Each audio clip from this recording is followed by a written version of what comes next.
Climax की शुरुआत होते ही जब रियोक महा के पास दौड़कर आता है तो उसे देखकर महा बहुत ही बुरी तरीके से हैरान हो जाती है।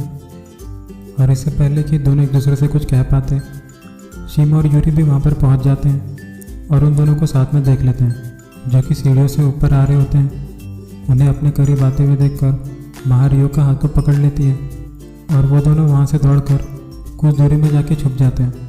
छुपने के दौरान दोनों ही एक दूसरे के हाथ पकड़ लेते हैं, जिस वजह से दोनों को ही ऑकवर्ड महसूस होता है और दोनों ही अचानक से एक दूसरे का हाथ को छोड़ देते हैं। फिर आगे महा रियोक को उसके घर में आने की वजह पूछती है, जिसका जवाब देते हुए रियोक उससे कहता है कि वो उसका बैग वापस करने के लिए आया था जो कि उसके मैनेजर के कार में ही रह गया है। तो वो महा को वहीं पर रुकने के लिए कहता है ताकि वो वापस जाके गाड़ी से उसका बैग ला सके। और जैसे ही वो गाड़ी की ओर बढ़ता है तो वहाँ महा के दोस्त शिम और यूरी उसे देख लेते हैं। तो रियोक खुद को छुपाने की कोशिश करता है, पर क्योंकि दोनों ही लड़कियों ने रियोक को देख लिया था तो यूरी रियोक से गुस्सा होते हुए महा को उसका हाथ पकड़कर वापस अपने कमरे में ले जाती है। महा के वहाँ से चले जाने की वजह से रियोक को काफ़ी उदास महसूस होता है, तो वो भी वापस जाने के लिए निकल जाता है। सीढ़ियों से नीचे उतरते वक्त उसे पता चलता है कि उसकी कार जहाँ उसने पार्क की थी वो वहाँ पर खड़ी नहीं है, क्योंकि रियोक ने गलती से अपने मैनेजर की कार को नो पार्किंग में पार्क कर दिया था और इसी वजह से उसकी गाड़ी को उठाकर ले जाया गया है।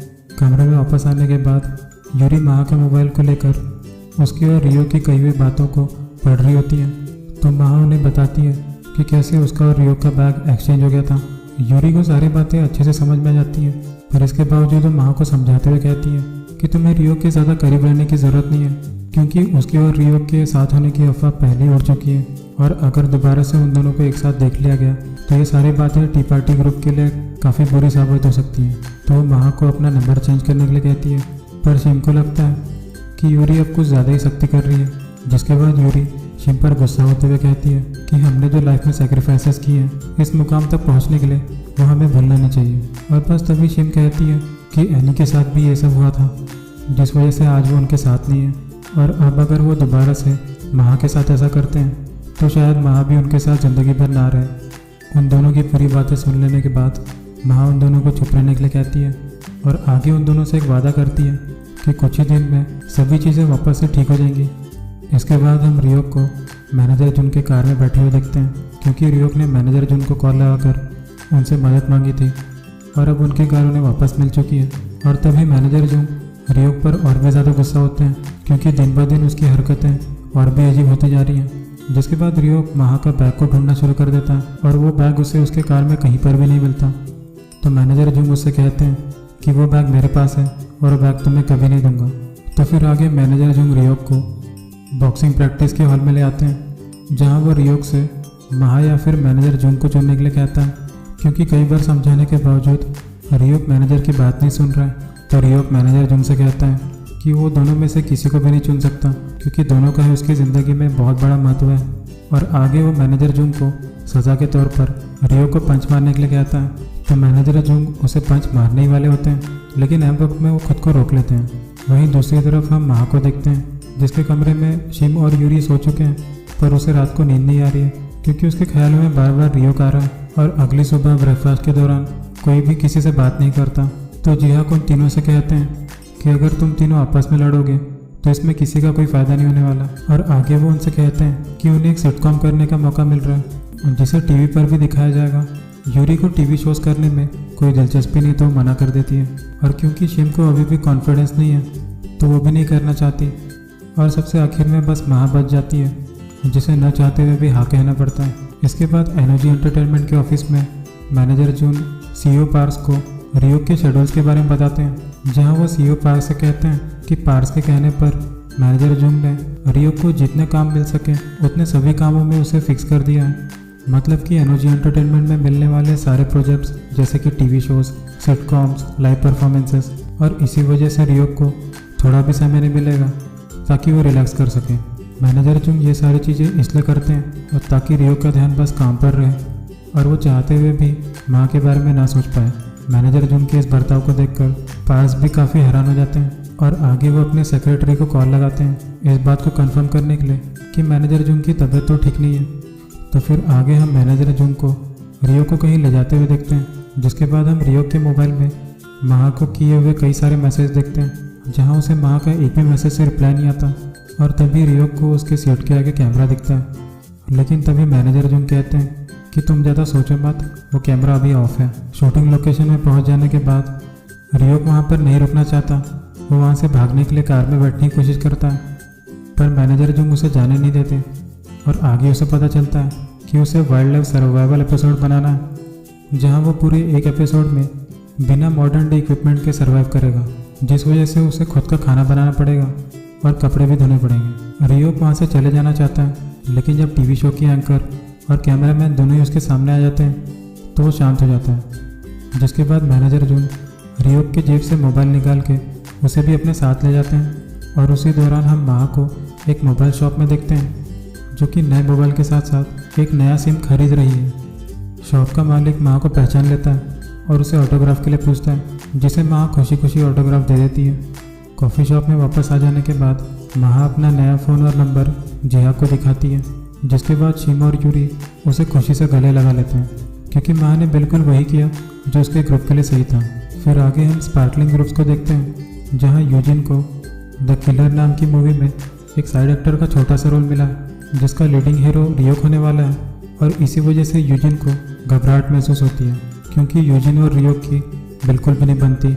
और इसी वजह से यूजिन को इस रोल को ना करने के लिए कहता है और यूजिन से कहता है कि वो इस रोल को करना चाहता है। पर यूजिन उसकी बात को न मानते हुए यून को कहता है कि वो रोल बस यूजिन ही करेगा, जिस बात से मैनेजर टैग खुश हो जाते हैं। और इसके बाद उनका वीकली वेट चेक किया जाता है, जहां यूजिन को छोड़ के बाकी तीनों सदस्यों के वेट बढ़ चुके हैं, जिस वजह से मैनेजर टैग उन तीनों पर ही गुस्सा होते हुए कहते हैं कि तुमने डाइट प्लान को फॉलो नहीं किया और अपने मर्जी की चीज़ें खा रहे हो। साथ ही तुमने इस हफ्ते का डांस प्रैक्टिस भी मिस कर दिया है।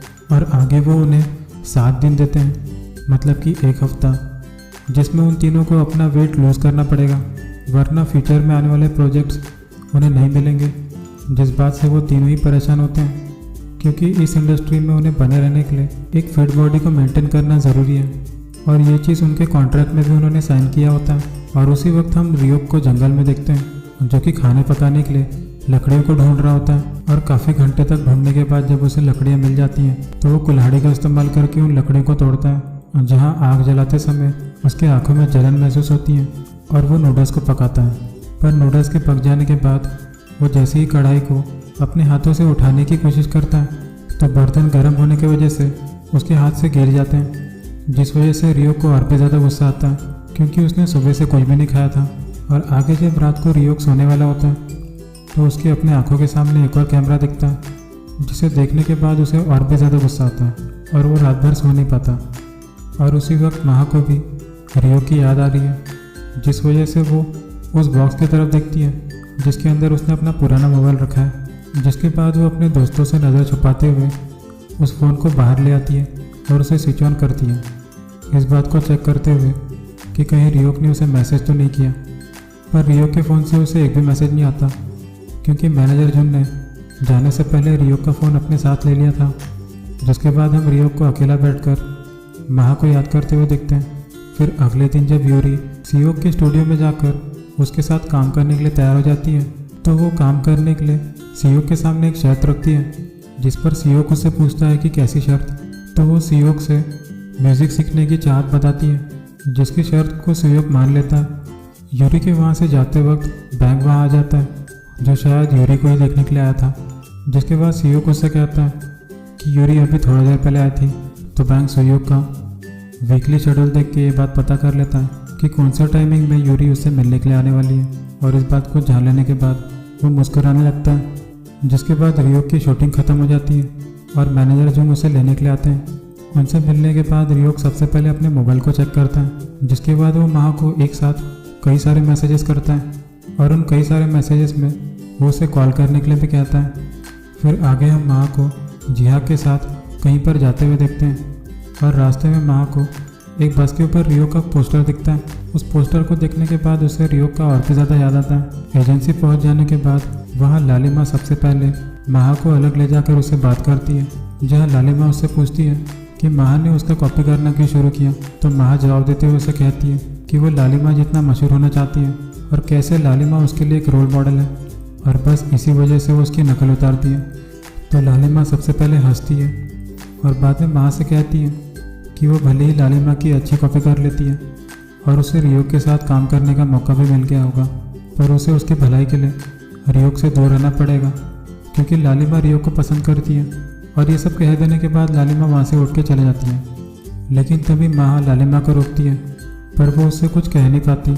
लेकिन लालिमा माँ को देखती ये बात समझ जाती है कि उसके कई बार समझाने के बाद भी ये लड़की नहीं सुधरने वाली, और इसके बाद वो वहाँ से चले जाती है। तो आगे फिर माँ अपने ऑडिशन रूम में चली जाती है, जहाँ पहले से ही शार्स ग्रुप के सदस्य मतलब कि चॉय और कांग वहाँ पर बैठे थे, क्योंकि वो दोनों भी वहाँ पर ऑडिशन देने के लिए आए हैं। और जब माँ उनसे बाकी ग्रुप के सदस्यों के बारे में पूछती हैं तो वो हंसते हुए कहते हैं कि बाकी लोग अपने काम में बिजी हैं। और उसी दौरान रियोग सेम एजेंसी में अपना रेडियो शो करने के लिए आता है, जहाँ रियोग मैनेजर जुंग पे और भी ज़्यादा गुस्सा है क्योंकि वो जंगल से घर न जाते हुए वापस से शूटिंग करने के लिए नए लोकेशन में आ गया और वो 24 घंटे से ना तो खाया है और ना ही नहाया है। जिसके बाद वो माह और जिहा को एक साथ देख लेता है, जहाँ माह को देखते ही वो एकदम से शांत हो जाता है और उसे अंदर से खुशी महसूस होती है। जहाँ माह को हम रियोग को इग्नोर करते हुए देखते हैं क्योंकि वो अभी भी अपने दोस्तों से किए हुए वादे को याद रखी है। उसके ऐसे बर्ताव को देखकर रियोग को काफ़ी अजीब महसूस होता है और रियोग का वहीं पे कट जाता है। जिसके बाद वो सभी एक साथ लिफ्ट में उतरते हैं और अपनी अपनी कार में बैठकर एक दूसरे को घूर रहे होते हैं, पर उनके मुंह से एक भी शब्द नहीं निकलता और आगे उन दोनों की ही कार अपोजिट डायरेक्शन में जाती है। फिर आगे हम एनर्जी एंटरटेनमेंट के सीईओ पारस को देखते हैं, जिन्हें न्यूज़ से पता चलता है कि शार्स ग्रुप के 2 और सदस्य माह के साथ एक सिटकॉम में काम करने वाले हैं और वो इस बात से खफा है। और आगे वो अपने सेक्रेटरी से कहते हैं कि ये जिहा मेरे ग्रुप के पीछे क्यों पड़ा है। जिसके बाद पास के सेक्रेटरी उनसे कहते हैं कि ये टी पार्टी ग्रुप पहले ओमेगा एंटरटेनमेंट के लिए काम करता था, मतलब कि मिस्टर किम की कंपनी, जिनकी कंपनी में कि एक लड़की ने ब्रिज से कूदकर खुदकुशी कर ली थी, जिसे सुनने के बाद सीईओ पार्क शांत हो जाते हैं। फिर आगे हम मिस्टर किम को देखते हैं, जो कि अपने कंपनी में ट्रेनिंग होने वाली लड़की को कुछ कह रहे थे, पर उसी वक्त उनके फ़ोन में सीईओ पार्क का कॉल आता है, जिस बात से वो काफ़ी खुश हो जाते हैं और वो दोनों काफ़ी लंबी बातें करते हैं। फिर आगे रियोग बटरफ्लाई इफेक्ट कंपनी में आता है, जो कि उसके नई फिल्म को प्रोड्यूस कर रही है। रियोग के वहाँ से चले जाने के बाद हमें यूजिन दिखता है, जो कि अपना ऑडिशन देने के लिए आया था और उसे ऑडिशन में सिलेक्ट कर लिया गया। फिर आगे हम समुद्र के किनारे एक लड़के को कैमरा पकड़े हुए देखते हैं, जो कि युनजुन है, मतलब कि शार्स ग्रुप का पुराना टीम लीडर, जो समुद्र किनारे अपना वेकेशन मना रहा है, जहाँ उसे कई सारे कपल्स दिखते हैं। तो उसे अपनी और एनी के साथ बिताई हुई यादें याद आ जाती हैं, मतलब कि वो पल जब एनी उसके साथ जिंदा थी, क्योंकि ये वही जगह है जहाँ एनी उसे छुपकर मिला करती थी और दोनों की कई सारे तस्वीरें उन्होंने फ़ोन में खींची हैं। तो फिर आगे जब रियोग अपने कमरे में वापस आता है तो चॉय उसे चढ़ाते हुए उसकी आंखों के नीचे डार्क सर्कल जो दिखती हैं उस बारे में कहता है, और आगे वो दोनों ही उसे चढ़ाते हुए कहते हैं कि शायद कोई लड़की इसे सोने नहीं दे रही है और इसी वजह से इसका चेहरा उदास है और ये काफ़ी थका हुआ दिख रहा है। जिसके बाद चॉय माह का नाम ले लेता है, ये कहते हुए कि वही वो लड़की है जिसे रियोग पसंद करता है। उनकी ये सारी बातें सुनकर रियोग उन दोनों का मुंह तोड़ने वाला होता है, लेकिन वो खुद को रोक देता है। जहाँ चॉय लव वायरस नाम की सिटकॉम के डायलॉग प्रैक्टिस कर रहा था, तो रियोग उससे सिटकॉम के बारे में जानना चाहता है। तो चॉय रियोग से कहता है कि इस ड्रामा में माह उसकी बहन बनने वाली है और कांग उसे कहता है कि वो मेरी गर्लफ्रेंड बनने वाली है। तो रियोग वहाँ से हैरान होकर चुपचाप चले जाता है, पर वहाँ से जाने से पहले वो उन दोनों को ही बड़ी बड़ी आंखें करके देखता है। पर उसके वहाँ से चले जाने से पहले वो दोनों ही रियोग को चिढ़ाते हुए कहते हैं कि हम माह के साथ काम कर रहे हैं और इस वजह से रियोग को उनसे जलन हो रही है। जिस बात से गुस्सा होते हुए रियोग अपने जूते उतार कर उनकी ओर फेंक देता है। जिसके बाद वो अपने कमरे में आकर वापस से अपने किए हुए मैसेजेस को देखता है, ये सोचते हुए कि माह ने उसे अब तक रिप्लाई क्यों नहीं किया। तो फिर आगे वो तय कर लेता है कि वो सीधे सीधे जाकर माह को मिलेगा और उसी से पूछेगा कि वो रिप्लाई क्यों नहीं कर रही है। और उसी दौरान जब यूजिन अपने रोल के डायलॉग प्रैक्टिस कर रहा था तो उसके मोबाइल में शिम का मैसेज आता है, जो उसे बताती है कि माह प्रैक्टिस रूम में अकेली है और साथ ही जिहाग भी बिजी है, तो क्या यूजिन उसे लेने के लिए जा सकता है। जिस बात के लिए यूजिन मान लेता है, पर उसके बाद यूरी शिम के पास आती है और उससे पूछती है कि क्या हम माह को लेने के लिए चलें। और यहीं पर हमें पता चलता है कि शिम ने जानबूझकर यूजिन को मैसेज किया ताकि माह रियोग को भूलकर यूजिन के करीब रह सके, क्योंकि शिम को पता है कि यूजिन सिर्फ महा को पसंद करता है और शिम भी यही चाहती है कि वो दोनों एक दूसरे के साथ खुश रहें। तो आगे जब हांजा रियोक को उसके रूम में चेक करने के लिए आता है तो वो बिस्तर में देखता है कि रियोक अब सो चुका है, तो वो उसे बिना कुछ कहे वहाँ से चले जाता है। जो बात बिल्कुल भी वैसे नहीं होती, क्योंकि चॉय और कांग दोनों साथ मिलकर रियोक के बिस्तर में सोए थे, ये नाटक करते हुए कि रियोक अपने बिस्तर में सो चुका है। जहाँ रियोक की मदद करते वक्त वो दोनों के चेहरे काफ़ी डरे हुए दिखते हैं। तो फिर आगे जब यूजिन महा को स्टूडियो में लेने के लिए आता है तो रियोक भी उसी समय वहाँ पर पहुँच जाता है और रियोक उन दोनों को साथ में देखकर हैरान हो जाता है। जिसके बाद यूजिन महा से कहता है कि उसे एक बहुत बड़ी फिल्म में छोटा सा किरदार करने के लिए मिला है। तो महा उसकी बात को सुनकर खुश हो जाती है। जिसके बाद वो दोनों ही काफ़ी खुश दिखते हैं, लेकिन रियोक उन दोनों को देखकर उदास महसूस करता है। तो आगे वो अपनी कार से हॉर्न बजाता है और अपने कार से बाहर आकर उन दोनों की ओर बढ़ता है, जिसे अपनी ओर आता हुआ देख वो दोनों ही काफ़ी हैरान दिखते हैं। जिसके बाद रियोक महा को अपनी कार में बैठने के लिए कहता है, पर महा उसे कुछ भी नहीं कहती। जिसके बाद यूजिन रियोक को हेलो कहता है, पर रियोक उस पर भड़कते हुए कहता है कि तुम हमेशा महा के साथ रात को ही क्यों मिलते हो। लेकिन यूजिन उसके सवाल का जवाब नहीं देता। तो रियोक वापस से महा को अपने कार में बैठने के लिए कहता है, लेकिन महा रियोक के साथ जाना नहीं चाहती, तो वो उसे मना कर देती है। जिस पर रियोक कहता है कि वो उसे इतनी आसानी से मना नहीं कर सकती, क्योंकि वो अपने ग्रुप के सभी सदस्यों से झूठ कह के यहाँ पर आया है। और आगे वो महा से जल्दी से अपने कार में बैठने के लिए कहता है। तो यूजिन रियोक से कहता है कि रियोक को परेशान होने की ज़रूरत नहीं है, क्योंकि यूजिन महा को छोड़ने के लिए ही यहाँ पर आया था। और अगर रियोक और महा को वापस से किसी ने देख लिया तो दोनों का ही करियर ख़त्म हो सकता है। जिसके बाद रियोक उस पर गुस्सा होते हुए कहता है कि तुम मेरे जूनियर हो। तो यूजिन उसे जवाब देते हुए कहता है कि आप वर्क एक्सपीरियंस में भले ही मुझसे सीनियर होंगे, पर मैं आपकी मनमर्जी नहीं चलने दे सकता। जिस बात को सुन लेने के बाद रियोक हमें और भी ज़्यादा गुस्से में दिखता है। तो फिर आगे रियोक यूजिन से कहता है कि उसके लिए भला होगा अगर वो रियोक के रास्ते में ना आए। जिस पर यूजिन उससे कहता है कि तुम क्या कर लोगे। और आगे हमें दोनों ही एक दूसरे को गुस्से से घूरते हुए दिखते हैं। उन दोनों को ही लड़ाई करते हुए देख महा को अच्छा महसूस नहीं होता। तो महा यूजिन के पास जाके उसे कहती है कि मुझे माफ़ कर दो, और वो यूजिन से ये वादा करती है कि वो उसे बाद में बात करेगी। और आगे वो रियोक का हाथ पकड़ के उसे वहाँ से साथ में निकलने के लिए कहती है, जहाँ में रियोक खुश दिखता है, लेकिन यूजिन का दिल टूट जाता है। महा और रियोक के वहाँ से चले जाने के बाद यूजिन को खुद पर गुस्सा आता है और साथ ही वो रो रहा होता है। जिसके बाद हम चॉय और कांग को रियोक के बिस्तर में देखते हैं, जो कि उसे बार बार मैसेज करके पूछ रहे हैं कि वो वापस कब आएगा और इतनी देर क्यों लग रही है।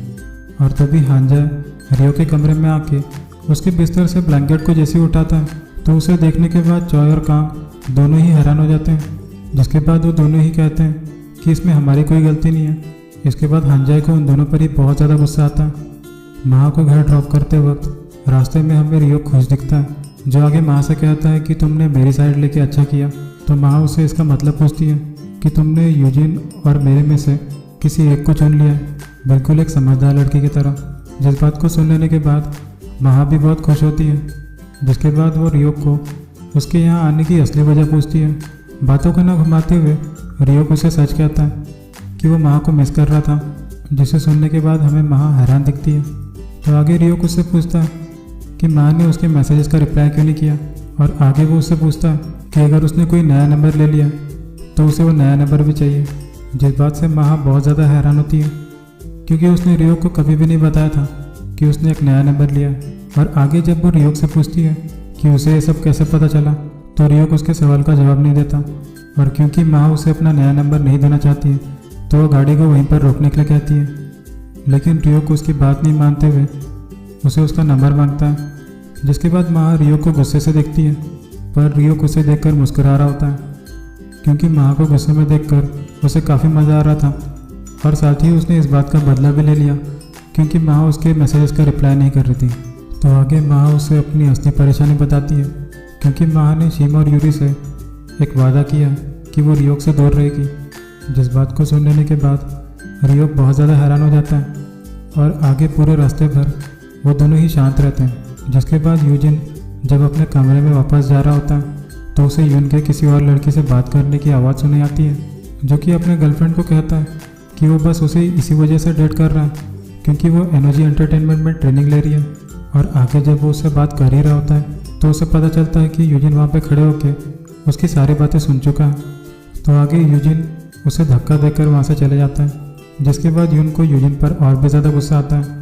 और साथ ही जब रियोक अपने कमरे में वापस पहुँचता है तो उसे हानजाए देखते ही काफ़ी बुरा भला कहता है, क्योंकि रियोक उसे बिना बताए आधी रात को गायब था, जिसे बाकी ग्रुप के सदस्य समझाने की कोशिश करते हैं, लेकिन वो फिर भी शांत नहीं होता।